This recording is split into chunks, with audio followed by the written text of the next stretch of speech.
ChatGPT Plus is free for college students through May. Here's the thing. You've got a lot to do between now and then. Studying for finals, writing papers, trying to keep your life on track. And ChatGPT can help with all of it. It can quiz you for your econ exam, make a study guide from your French notes, plan out your meals and study breaks. It can get really specific on how you like to learn. It can even help you come up with ways to stop procrastinating. So from now until summer break, take advantage of all the ways ChatGPT can make your life easier. Restrictions apply.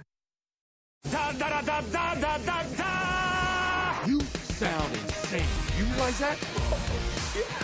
The whole world gone crazy. Are you serious? Ladies and germs. Yeah. It's showtime.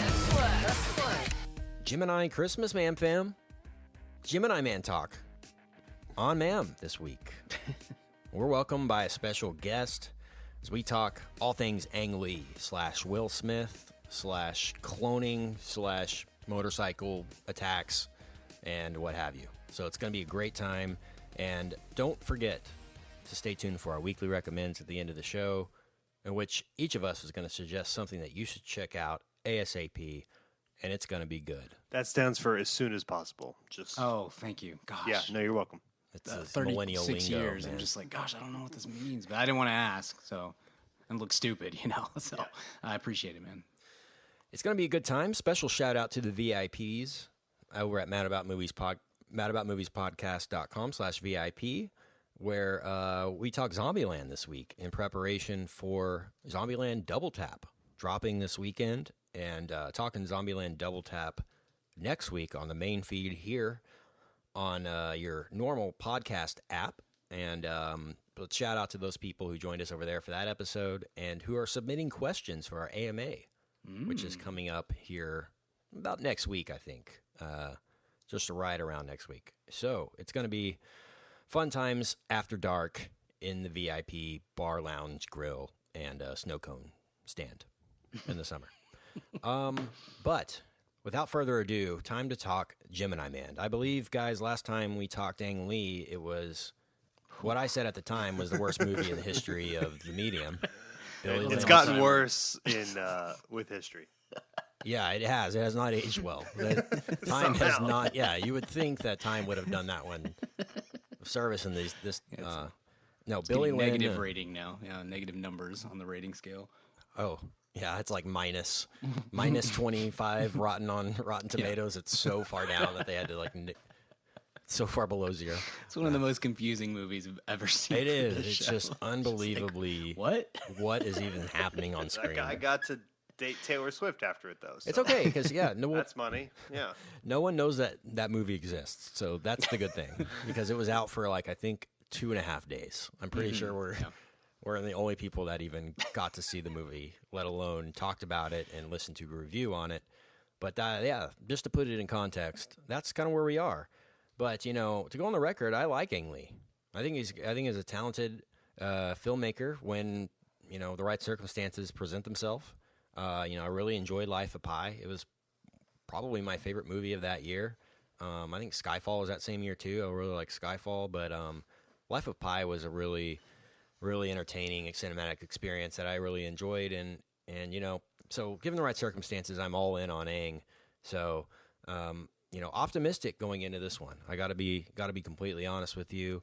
I'm all in for action. I'm all in for dumb action. I'm all in for Will Smith, and so this has all the ingredients for something that I would love. And so that's kind of where we are. But let's go through general thoughts. First, welcome in our guest. His name is Gemini Marcus. Hey, Marcus, what's up? What's up, man, fam? Hey, guys. Hey, it's good to have you, man. Excited to talk Will Smith and Gemini Man. But first, we got to run you through the Ma'am Gauntlet here. So you've got 3 questions we're going to ask you. The first, it's not really a question, more of an opportunity. If you have anything to say about Now You See Me, go for it. Yes, I saw that movie in college. My girlfriend came over.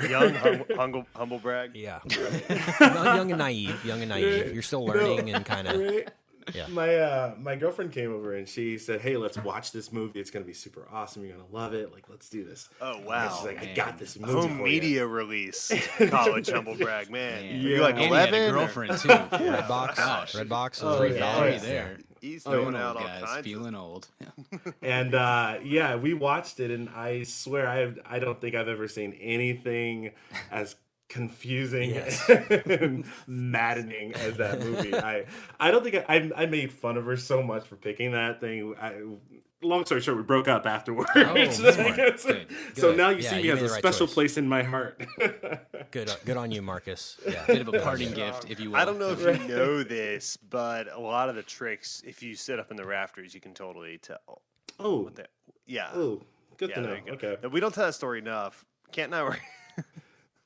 Kent and I were. So There's funny. like 25 stories about Stories. our experience. seeing This Now You one See is Me. the Yeah. best, and we should retell it once a year in case we have new listeners. But Ken and I were in line for a screening for this. It was like a marketing screening, and we were in line to watch it. And there's this guy behind us who was a magician, and he goes, "Yeah, I actually was a consultant on the film." And we're like, "Oh, cool, man! We're excited to see it." And he's like, "Yeah, I also am a consultant for Chris Angel." And we were like, "That's less cool, but The all Mind right." Freak? The He's like, yeah, Mind the Freak Mind Freak. himself. Yeah. And he's like, with magic, and same's true for this movie, it's all about perception. So if you sit up in the rafters, you can see how all the tricks are done. It's all built for the audience. And we're like, all right, weird thing to say. And then we get into the movie, and they're all done with CGI. And it just made that comment so much funnier. Made it so much funnier that they used none of his expertise on like practical, like how you do practical magic, and that he was like brought in. I just need to know, like, are they illusionists or are they wizards? Like, can they stop rain? It's or... TBD. It's TBD because they brought okay. in Harry Potter, the last one, and Oh, that's we're right. still kind of moving towards that. Four Horsemen. There's no way to know. There might be a third Woody Harrelson in the next one. There's no way to really. Lord willing. But he's playing Joe Biden, kind of halfway. So it's cool. Makes the title "Now You Three Me" even more awkward. Hey, all right. So next question for you, Marcus. Have you seen MacGruber? Oh yeah. Oh, good. Oh yeah. All right. You passed that absolutely. test. That is a staple in this household. Good. In this house, we stand MacGruber. Absolutely. Glad to hear it. Gotta rip some throats. And the last question. Go for the turkey. Just yeah. That's a bowling term that I apply to throat rips. What's your favorite movie, Marcus? Favorite movie has to be, and I feel weird saying this because it's not highbrow enough, but Terminator 2 is my thing. Ooh. Terminator 2 is what really got That's a me cool into choice. movies. Sincerely. Yeah, that's strong.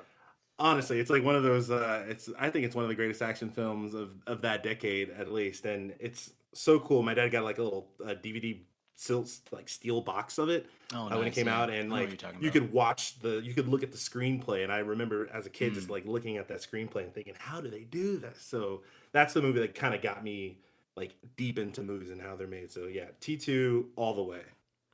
Awesome. That's a great one, man. I revisit that one. Try not too often because of how much I enjoy it, because it's such a great memory in my brain. And yeah, we're gonna talk Terminator pretty soon when Dark Fate comes out. So prepare yourselves, man, fam, and get that Terminator 1, 2, 3, 4, X, Salvation, whatever, and get that rolling. And we will talk that in a few weeks.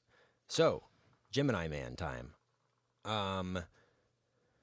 This one was a lot, guys. I got a lot of. I don't know how a movie that is in development for 20 plus years is this kind of messy when it comes to just the screenplay and how the story itself is told.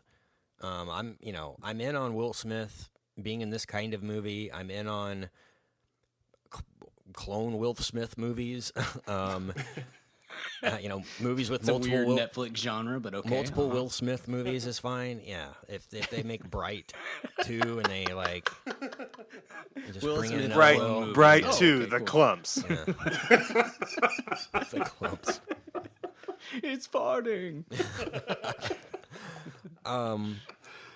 I would normally be in for this type of thing, but the thing that really got me with this was just how cheesy the script was and the dialogue and the just the whole setup and point A to point B on how things move throughout the movie is just so by the books. It feels a bit, I don't know,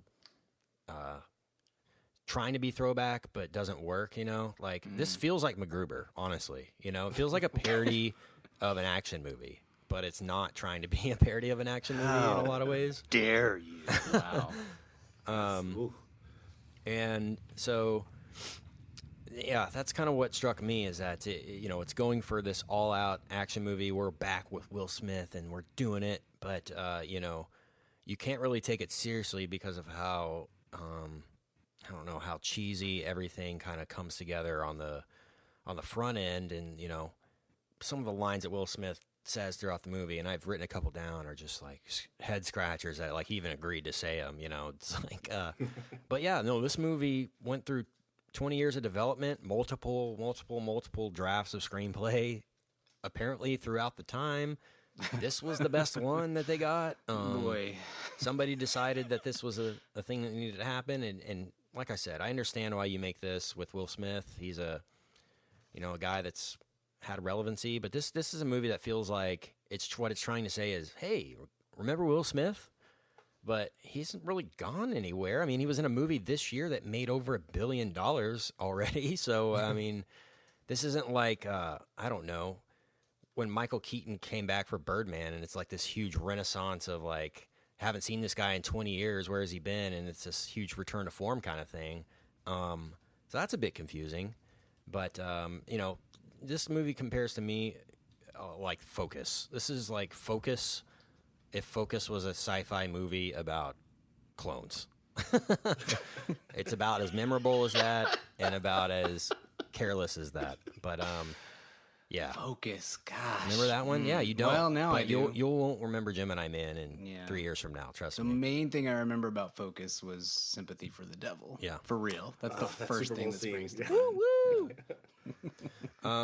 So yeah, that's my general thoughts on Gemini Man. I had some fun with it, but there's some unbelievability to it that's like it's not really self-aware enough to have as much fun as it wants to have, as it thinks it's having. And so the writing's not smart or clever enough to kind of get away with what they're trying to get away with. So that's my overall thoughts. I think Ang Lee can shoot a movie. This high frame rate kind of weird thing is interesting. I certainly applaud him for trying to get butts in seats, because oftentimes most people think you can just get a red box, Marcus, and do things. Watch it at home with your date and have the same experience. And it's not all the same all the time. And this is one that a lot of people put a lot of work into to make sure you go out and see on the big screen. So I applaud that effort. But let's pass this over to B. Gill, 12, and get his initial thoughts on Gemini Man. R.I.P. to Beagle 11, by the way. Yeah. And 1 through 11, one honestly. through, It was a tough trial to get to this place, but worth it. Their sacrifice was worth it. I really, really like the idea of this movie a lot. It sounded good on paper. It sounded great on paper in 2005. And even in 2019, it still was like, yeah, that sounds fun. I love Will Smith. I want a Will Smith assance very badly. I don't know that we're ever going to get one because I feel like he's kind of, I don't know. I assume He's not willing to go away enough to have one. Yeah, that's a great point. He needs to legit not be heard from. Yeah, for 5 years. He's kind of lost in the desert of just, I don't think he knows what a good movie is anymore, and he still is trying to, and I hate that, because I would love to see him come back. I mean, Will Smith is like the movie star of my childhood, and I would very much like to see him return to something great. And him or Crispin Glover, one of those two. Right, or Chris Kattan. The three of those, that's kind of the holy trinity of mid-90s action stars. Sorry, just thinking of a Mango blockbuster movie. Just You know that came so close to happening too. Oh, gosh. Oh my goodness. Anyway, I would very much like to see a return for him, and I just don't think he knows what a good movie is anymore. But this was one that I don't think this is his fault at all, and I think that it seems like a good idea, especially for him on paper. And I don't think it's a bad idea to make the movie. I don't think it was a bad idea to get Ang Lee involved. I do think it is a bad idea to ever make a movie with a script that feels like it was written by third graders. This is a terrible script. Just a genuinely brutal script. Does it confirm that David Benioff can't write? So like, yes. So you touched on it, Kent. This has been in development forever, and sometimes that works great. And a lot of times you're like, oh, that's why it took so long to get this movie to the screen, because it was a really, really poor script. Now, I have no idea what David Benioff actually wrote versus what got on the screen, because this has been in development for so long. I don't know if he was the one who kind of put the finishing touches on this, or if this was something that he wrote in the early 2000s and sold on and stuff. So I think sometimes for somebody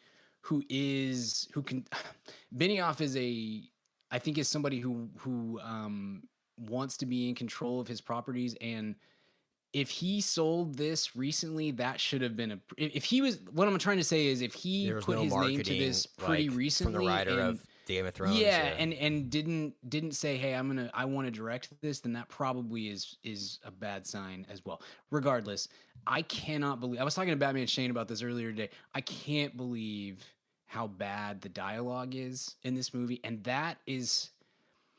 The movie has a lot of sins. It's entertaining in some ways, and it's not like a complete loss by any means.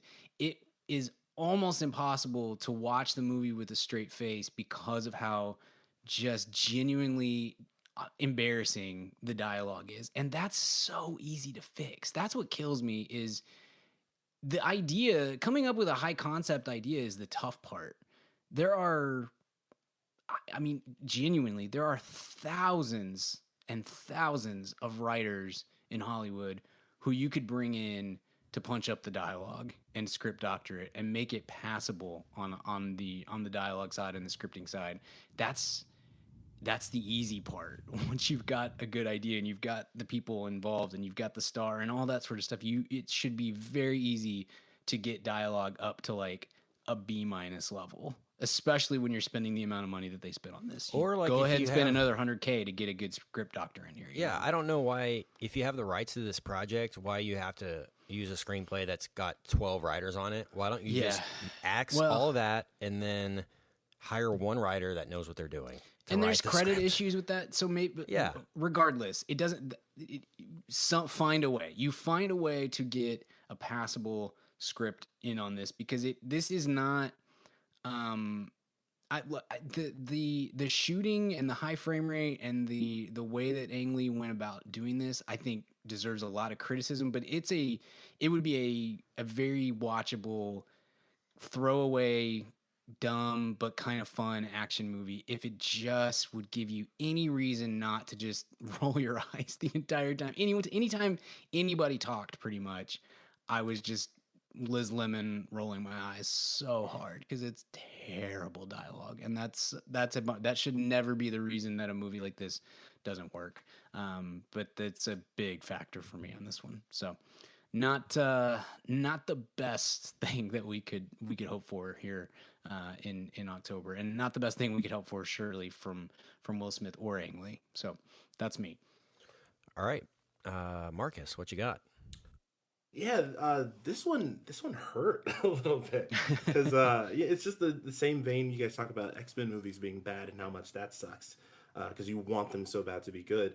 I'm the same way with Will Smith. Like, when Will Smith is my movie star from my childhood, and sure, I always want what he does to be incredible, just like those past films of lore. And I actually I respect Ang Lee for what he does, because I may not be a fan of all of his movies, but I kind of think of him in the same vein as, James Cameron, who's always trying to at least push cinema forward in some way. So I respect what he tries to do. But this one just, I don't know what they were going for with this. Because when it's going and when it works, for me it actually really worked well. But then there's these moments like that script, like you guys said, like that script is just, that's a rough one, man. And touching on the whole being in development for over 20 years, this feels like it had so many hands in the pot and so many people just trying to punch up things, and it feels like they left out anything good, just trying to make a big action sequence and just move things along, and a lot of it just didn't really make sense to me. Yeah, and also I kind of felt as if, did it feel to you guys like you were dropped into this world that had already been going on for like 45 minutes, like, or was that just me? Because I feel like this movie had so many superfluous characters that they wanted you to know already, and wanted to know their motivations, and wanted to know Gemini, and I felt like none of it was earned. So it was a little, just a little odd. And that script, man, I was taking notes when I was watching it, and boy, there were some lines. There were some lines that I just could not believe. Get your favorite one ready, because I have my favorite one ready. ready. I got the number one. So when you you just challenge on, man, challenge on. I'm excited. All right, yeah. Good stuff. Richard, got any general thoughts? Yeah, I mean, it kind of goes back to, we were talking about this once. I think it was on an AMA for the VIPs, and they were like, what do you guys most look for in a movie? And Brian and I had kind of similar things in terms of story and scripting, and Kent had like a much more visual, what he looks for literally. And neither of us are wrong. It just sort of feeds into what makes a good movie to you. I don't really notice. And I've realized there's this thing I hate now. If I ever hear high frame rate associated with a film, I'm like, I'm out, because it's like this director nerd thing where they're like, this is all I'm going to focus on, and as long as this looks cool, which it'll look cool, the rest will take care of itself. And it's like, no, like, I don't know. I feel like story and dialogue are still important, and that's not what Ken said at all. I don't want to like misconstrue him. I'm just saying we all have the different things we look for, and mine's more the scripting thing. Sometimes these directors can be so like technical. They're so like nerdy to each other. Like, exactly. Hey, Guillermo, guess what I'm doing? I'm working on this high frame rate thing. Like, and that means nothing. I see it and I appreciate but it doesn't. That's not going to make a bad movie good to me. Ever. Yeah. And nor do you, Ken. I'm not throwing you under the bus whatsoever. I'm just saying, like, it's just now when I hear that word, because I haven't seen one that's good yet, where they like. Yeah, man, they did high frame rate, digital, cool cameras. They shot the whole thing on this crazy brand new Samsung digital camera, and the script was incredible. Like that, when that happens, I will stop cringing. But until then, I'm kind of out. So yeah, it's depressing. I saw this today, and it was just and I don't like to do this, but I was sort of aware of the negative buzz, so I tried to go in contrarian. I like Will Smith too. He's also the kind of singular movie star of my childhood, him or Luke Wilson, and the better Wilson, you're right. Obviously. Well, if we're ruling out Andrew, but yeah, so Cooper. No, Andrew Wilson, Cooper Wilson. Oh, okay. That's a Peyton Manning joke. Sorry. Yeah, he's the Cooper Manning. I would like to see a cool documentary on the Mannings and Wilsons. So with JD from one time, I respect this so hard. One time, my wife and I had enough of Thanksgiving, and you can read into that however you want. And so we went to a local watering hole on Thanksgiving night and sat there. And there's some commotion next to us, and we live in Dallas, by the way, and so the Wilson family's from the same town, and sure enough, we realized Owen Wilson's kind of sitting, kind of catty corner from us at the bar, and this girl comes up to us like, "Oh my God, can I get a picture?" And he was just like, "No." I respected it so hard. It was so good. I've seen both of them multiple times in Dallas. Yeah, they're still around a little bit. So anyway, yeah, so this was just, it's the exact kind of movie that's not for me. And I do like action movies, but I'm more interested in Die Hard or things like that that have a cool story and script, and then the effects and everything are ancillary to that and really enhance it in a great way. Terminator 2, aforementioned by Terminator Marcus, who that's your new nickname. You're welcome. Termarcus? I don't know. We can make it better, but We have the technology. we do. We do. The M2000, or we can call it something cool like that. But anyway, so things like that are kind of, if you're gonna go sci-fi, I want some kind of Philip K. Dick, some intelligence to it. This was just, what was the one with Gordon Levitt and Bruce Willis? Looper. Yeah, it's just this bad Looper. Like, I'm good. I get that's the same actor. That's a cool effect. But what else? As we always say, what's your Thursday show look like? Like, that's what you got there. What else is your second? Now, you got a king. Right. We're playing poker. You got a king. What's your second card? The 20-page treatment on this sounds cool. Awesome. Yeah. And then just like, okay, what are we doing to flesh this out? Well, I'm going to film it at a really high rate. And you're like, I don't care. I don't know that anyone cares about that. Sure. Okay. Same.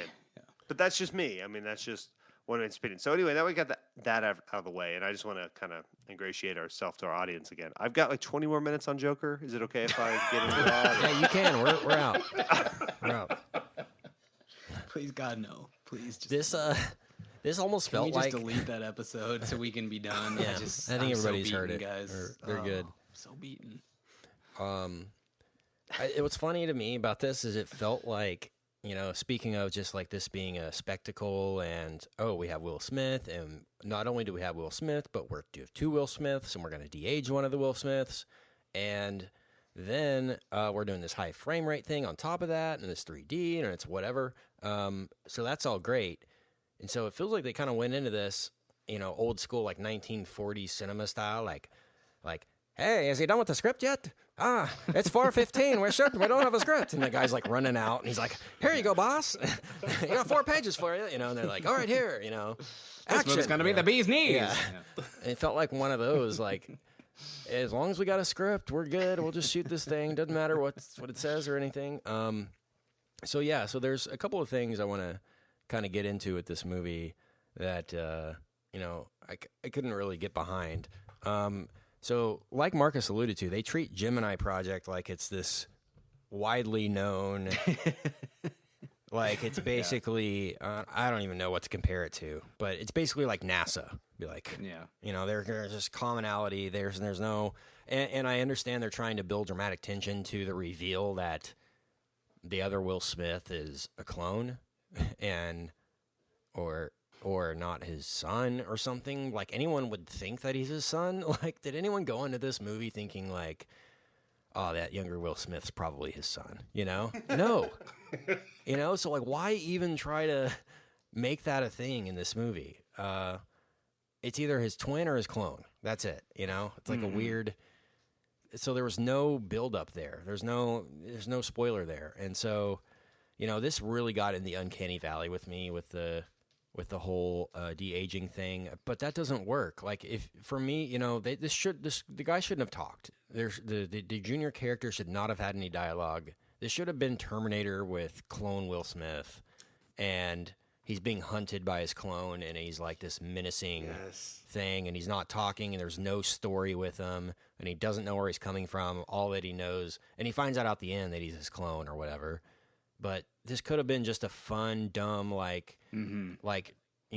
and chase movie. And there's a couple of sequences in here, like the motorcycle chase I alluded to earlier, where it's like, for at least the beginning of that, it's pretty fun, and then it goes on a little bit too long, and then the physics of it get insane. Like, I don't know if they're trying to make Gemini Man a super soldier. Like, why is his physics so off compared to real life? Like, he runs faster, jumps faster, rides faster, slides faster. It's like a weird. I don't know if it's on purpose or if it's bad CGI or I don't know. My issue with that even was less that he's a super soldier. That's fine. Like, it's cool if he's a super soldier, but there was no consistency with it at all. There's scenes where he's just like the most baller action hero ever, and then one scene later he's like, I'm like, is he like mentally okay? Like, what's going on here? Like, there's no I mean, it didn't make, there was no consistency on that, and you couldn't figure out. That seemed like something that should have been, again, that should be a pretty easy fix to be like, hey guys, I know that no action movie is perfect. We talk about like the scale of powers and stuff like that in a superhero movie or even like a Star Wars movie or something like that. So I get it. Like, no one's perfect at it, but if in one scene he is that and he's just crushing old Will Smith and it's like really awesome to watch and stuff, and then the next scene he's literally talking like a 6-year-old. Like, I'm genuine, not kidding. Like, my child is more advanced than this guy was, and he's supposed to be like 23. It didn't make any sense. Didn't make any sense on that. And there's other scenes where suddenly he just forgets how to be a super soldier. I don't know, man. I don't know why that we went that route of not being. I don't know why you couldn't figure that out. That seems pretty easy to me. I don't know. Yeah, and I felt like this film really didn't know what it was going to be. Was it going to be a big action spectacle, or was it going to be some cerebral thriller that, with this Will Smith's character trying to work out his traumas? And I don't think it really found its footing, and I think that kind of comes from the fact that there's 15 people's hands on this script at any given point.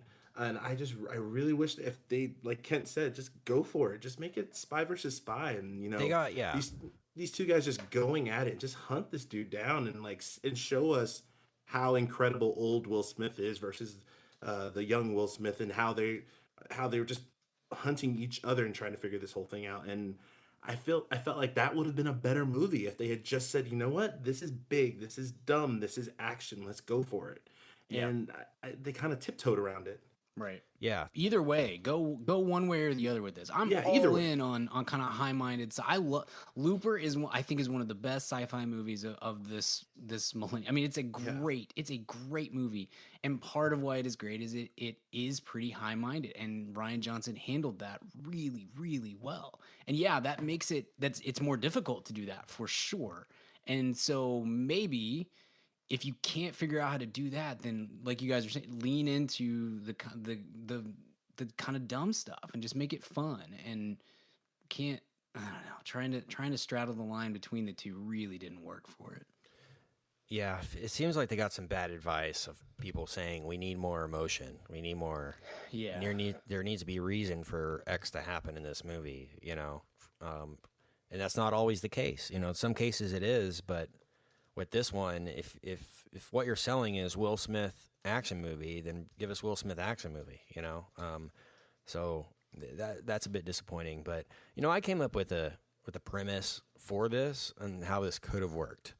Okay, so hear me out. And if any producers, Paramount people, wink wink, are listening to this and want to pass along, we could do a better version of this. That's great.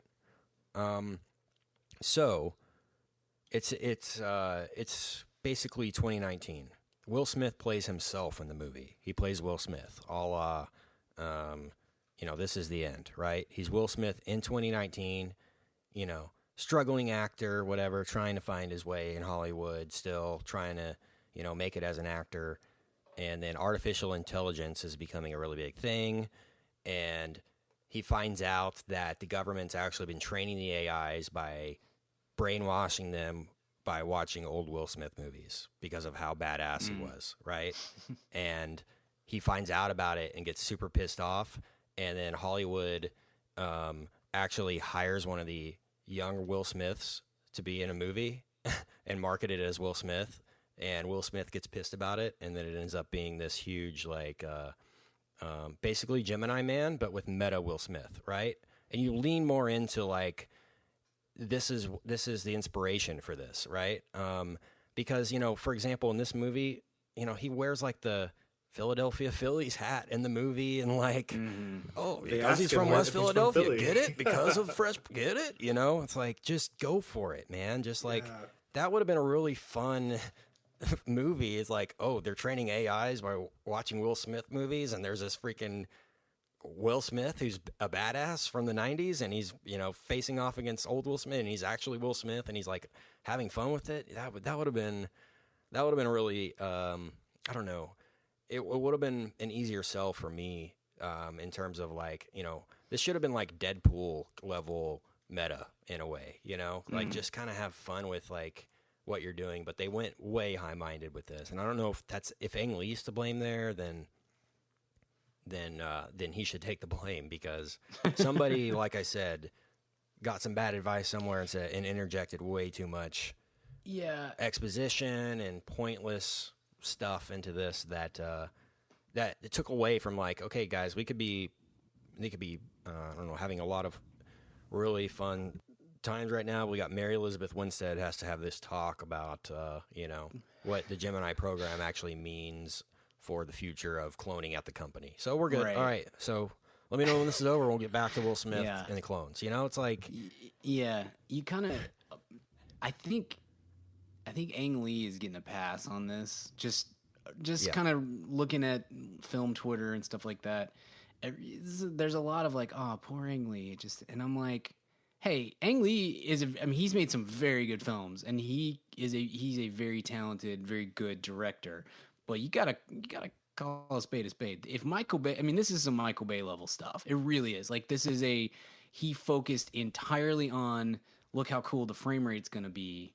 Which, by the way, I think the story was there were 4 theaters in America that could properly show that frame rate. So great, that'll super translate to the masses, And I'm all for technological progress and improvements and all that sort of stuff. And I totally understand that there have to be movies that are kind of, laid at the altar of progress and are sacrificed so that in 5 years we can get something that actually looks really great in a high frame rate or something like that. But you still have to say when that movie that is being sacrificed for the greater good, you still have to say, hey, this looks awful, and this movie looks awful. It looked really great in terms of settings and like the wide shots and stuff like that. That was really cool, and it reminded me a lot of the stuff that he did with Life of Pi and how beautiful that movie was.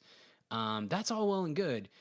The action sequences, for me, just a normal film going to a movie at my local theater, I could not keep up. My eyes could not keep up with what was happening in the action. And when I could, I felt like this looks like something that would have been made in 2001. Like, it's just, the effects are not there, and it looks bad. And then you touched on it, Richard, and Kent, you mentioned the uncanny valley. It's just, okay, it's not there yet. So how can we figure out ways to make that less distracting and less painful on the eyes? And instead, they just went all in on, well, we're going to shoot it at the fastest rate possible. Speaking of, real quick, Brian, on this stuff about the high frame rate and the uncanny valley, the thing, that's the hardest to do with CG characters and face replacement is the talking and the mouth movement, right? Because that's the most, I don't know, nuanced thing about people. It's the hardest thing to replicate is like the individual muscles in somebody's lip and how they move. Like, that's why whenever they did the mustache removal on, what's his name? Henry Cavill for Justice League, it looked like a complete disaster because you can't, it's just too hard to accurately create mouth movements that look real. Like it's like an unconscious thing that the human eye or the human body can detect, that it's fake. And so for this, they had certain scenes where both of the characters' mouths were like in darkness, but their eyes were in light, and they were like, that's like that scene in the trailer where he's got the flashlight, and he like meets the clones. Yeah. That one is like half the sequence is shot like with both their eyes and the brightness and their mouths in dark, so that you wouldn't be able to tell that in that scene, and so I understand they try to work around it, but like I said, you could have had this character not talk and just be a complete badass maybe until the very end where he talks and it's this big emotional reveal, and it's this connection to his future self or former self or whatever it is. I always think about Blade Runner 2049 and bringing back that character from the original Blade Runner was 100% CG, but I didn't even know until I left the movie that it was CG because it was so well done. But, you know, it was, I don't know how many seconds, it was less than a minute of the movie, and they took like over a year to do just that, you know, the CG, whatever digital company they had working on it. And so that's a little confusing to me about how that was all gone about. But Brian, any thoughts on that? No, it was just not, just a lot of weird choices on this. A lot of weird choices. Yeah. Well, without further ado, let's get to our favorite lines from Gemini Man. Ooh. That was my favorite line. That little sigh by Marcus there. My favorite line is, get ready, Marcus. It's probably the same one. This is coming from Junior, and he's speaking to, I think his name's Clay, maybe? His dad, or... Extremely punchable Clive Owen. Yeah. The like Frankenstein thing he's got going with him, and it's weird. But he says to him, "I'm an orphan. You did this to me. Can't you see how not okay I am?" Not okay, dude. That's because like that's how millennials talk, dude. 23-year-olds are hip and cool like that. Why did they make him an 8-year-old? They listen to My Chemical Romance, and they love "I'm Not Okay." That's their favorite song these days. Yeah, that was my favorite, most cringeworthy line of Gemini Man. What about you, Marcus? What was yours? Oh, there's two. One smaller. It's Mary Elizabeth Winstead, I believe her name is. And when Will Smith first discovers that she's an agent, he says, "You're burnt." She says, "Yeah, I'm burnt. Toast." I thought, what? What? Nice. And then he calls her Toast when they walk away. And he called her Toast later. No, but the best line from this is when Clive Owen is explaining to Will Smith everything, his motivations and whatnot. Will says, "Why didn't you clone someone like Nelson Mandela?" It's like, because Nelson Mandela can't shoot a man on a moving train from 2 kilometers away. Prove it.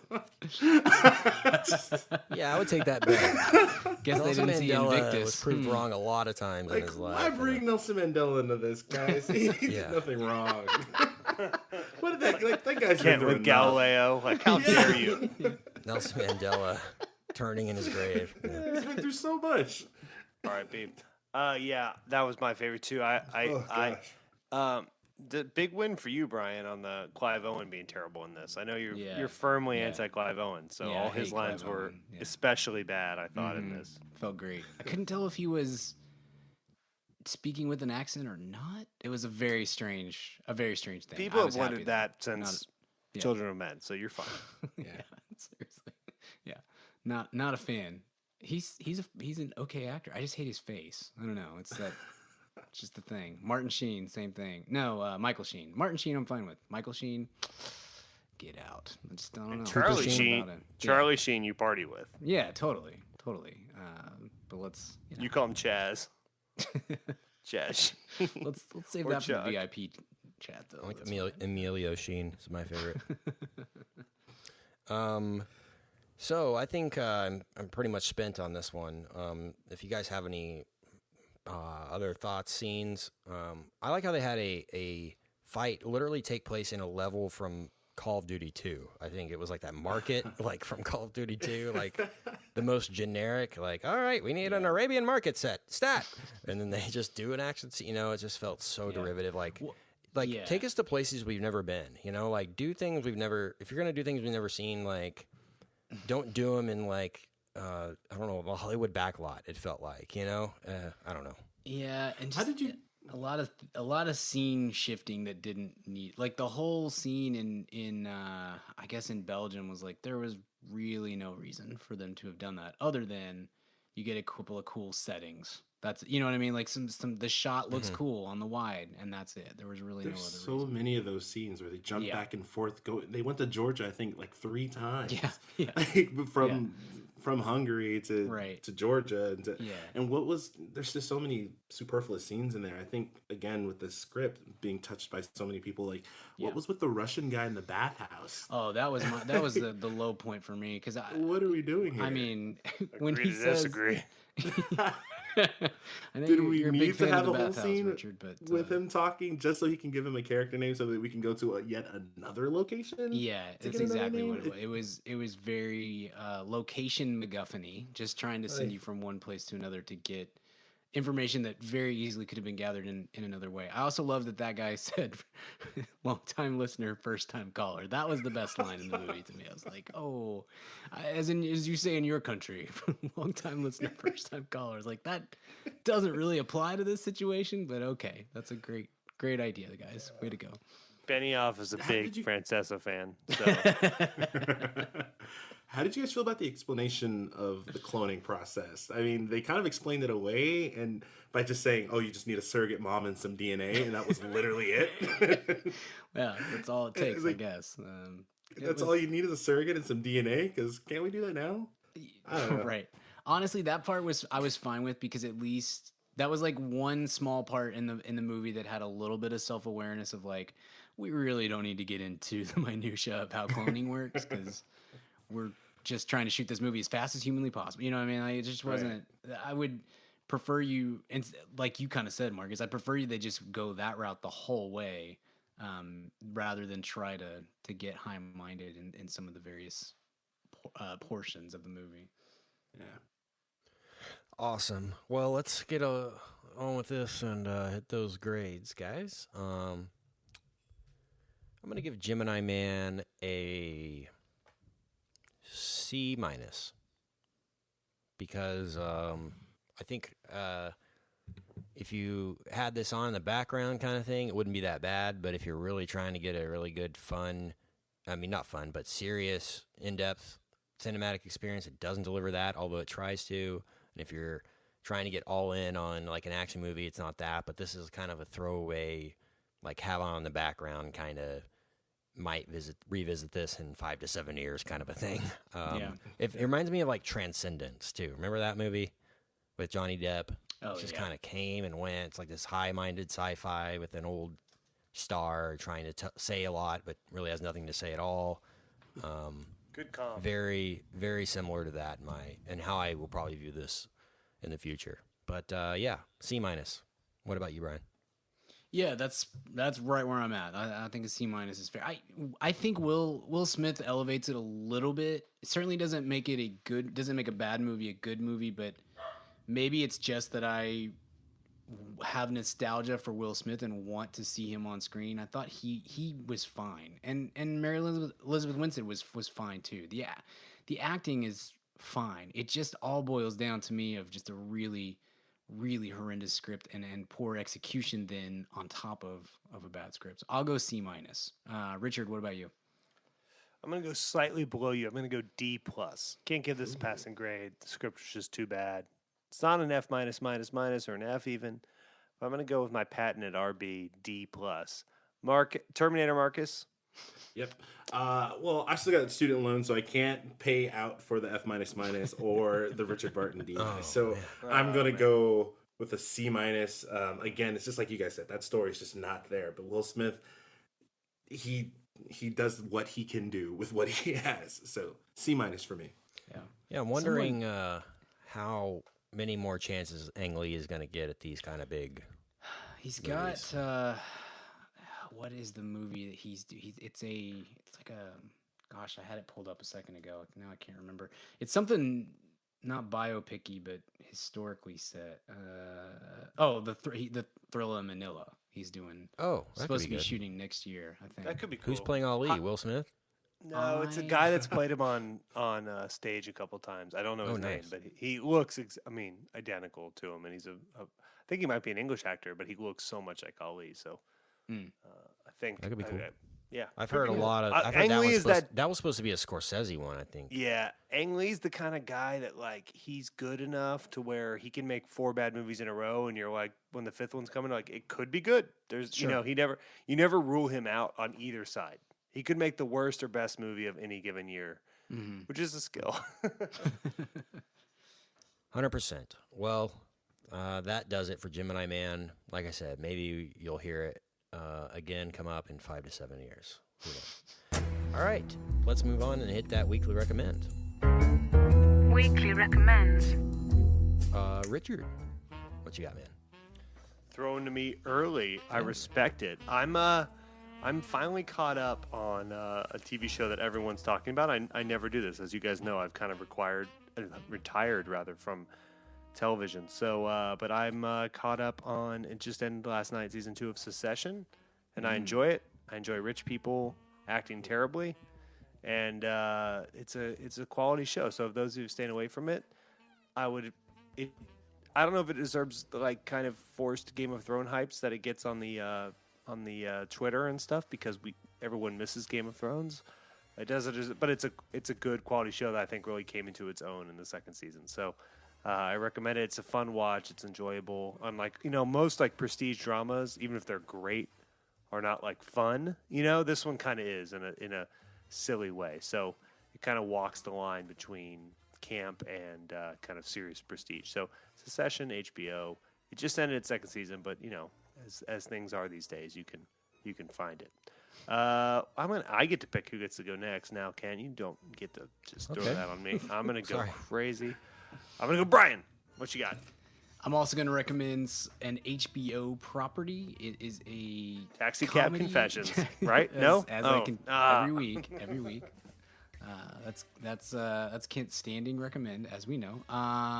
This was it's like a comedy special / biography in some ways. Gary Goldman, The Great Depression, that premiered a couple weeks ago on HBO. Gary Goldman is probably my favorite comedian, definitely my favorite comedy album that he did like 15 years ago. It's like Conversations with Inanimate Objects, and I love him, and he went through a very, very dark patch, and this was his sort of retelling of his kind of sinking into depression, then coming back out of it, and then mixed in with a comedy set that he did to try to kind of talk his way through it and talk about everything that happened and stuff. And it's very good. Judd Apatow produced it, and there are famous faces that pop up and stuff.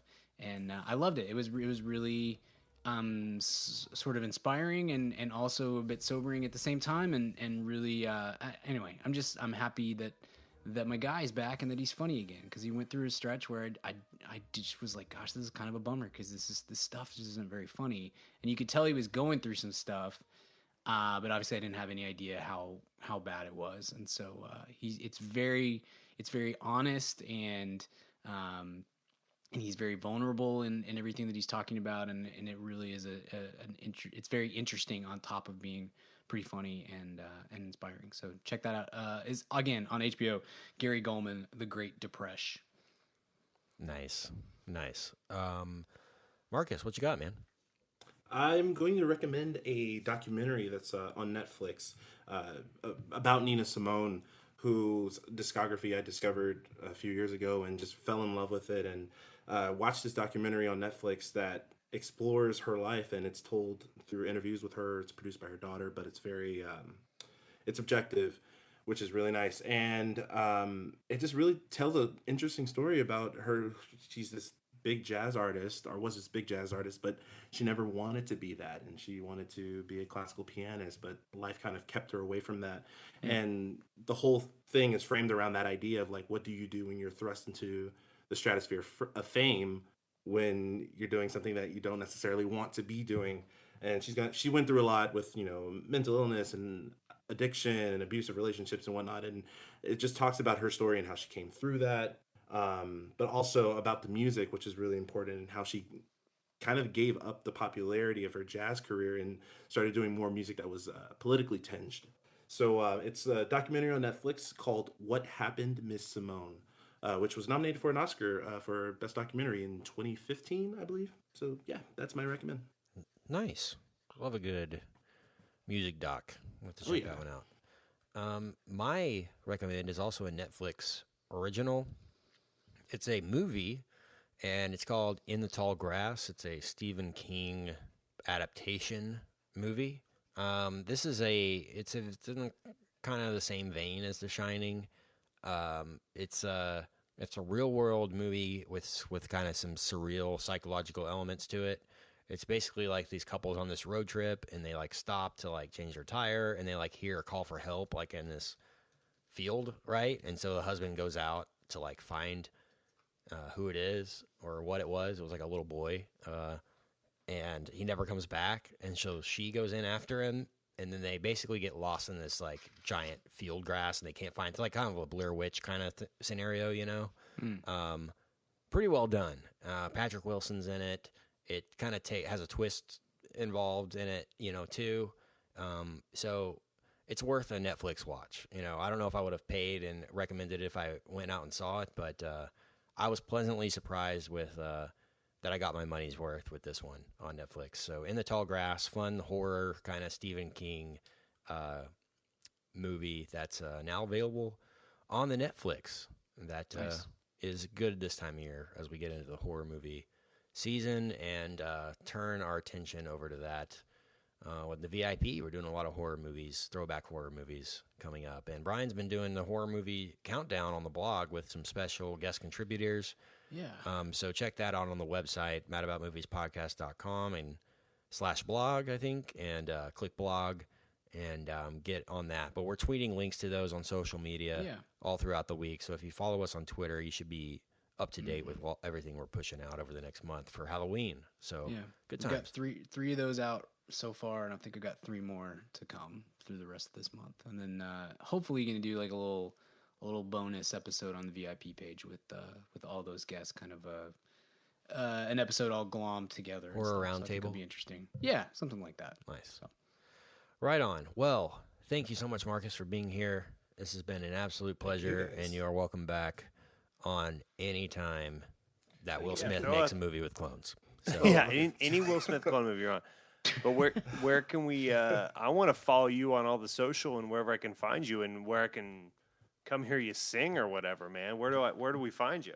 Oh yeah, I'm on the socials, mostly Twitter and Instagram at ibraglots. That's IBRAGLOTS, and it's just mostly me talking about irrelevant 2000s pop stars. So if you're into that, then come on and give me a follow. How do you feel about Robin? How do you feel about?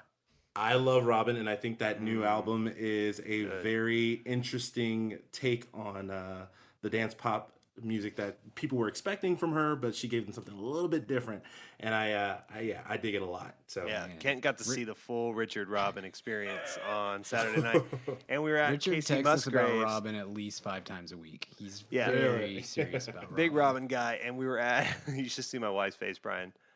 We were at Casey Musgraves on Saturday, and Kent was like, "Hey, Robin's here on Tuesday," and Sarah was like, "I told you not to tell him." 'Cause I guess they saw it on the way in, and I didn't. It's fabulous. But then we looked at tickets, and they're way too expensive. But we're gonna look that tomorrow would and see if violate they come a down. lot of court orders as well. So don't risk it, man. It's not worth it. awesome. You still got time to see Robin tomorrow, Richard. It's gonna happen, man. 24 Gotta hours. make it happen. from now. You could be dancing on your own. Yeah, I could call your girlfriend. I'll be there. All right. Well, this does it for another episode of MAM, and we appreciate you for listening. If you want to get more from us this week, we're talking. It is a vampire interview with the vampire from 1994. Finally. So throwback to another movie from 94 celebrating 25 years, Interview with the Vampire, Tom Cruise, Brad Pitt, etc. So that'll be released this week. Everyone enjoy your weekend. And Brian, where can I find you online? You can find me on the Twitter, BGill12. You can find my writing at madaboutmoviespodcast.com and the Mad About Movies Podcast newsletter. Richard, where can we find you? You could find me on all the social at Richard Barden, BARDON, all those various places, Twitter, Instagram. You can find me on Vivino, which is a wine rating app. All those. Kent, where can I find you?